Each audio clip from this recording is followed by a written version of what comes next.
इमाम हुसैन रज़ी अल्लाह अन्हा का बचपन का प्यारा वाक़या। एक दिन नबी करीम सल्लल्लाहु अलैहि वसल्लम नमाज पढ़ा रहे थे। हज़रत इमाम हुसैन रज़ी अल्लाह अन्हा छोटे थे और मस्जिद में खेल रहे थे।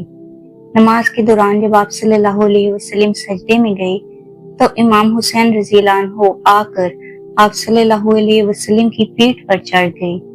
नबी करीम सल्लल्लाहु अलैहि वसल्लम ने सजदा तवील कर दिया, यहाँ तक कि वो खुद नीचे उतर गए। सहाबा किराम रिजवानुल्लाह अलैहि अजमाइन ने पूछा, या रसूलुल्लाह सल्लल्लाहु अलैहि वसल्लम, आपने सजदा इतना लंबा क्यों किया? आप सल्लल्लाहु अलैहि वसल्लम ने फरमाया, मेरा बेटा हुसैन मेरी पीठ पर सवार था, मैंने उस वक्त तक सिर न उठाया जब तक वो खुद न उतर गया।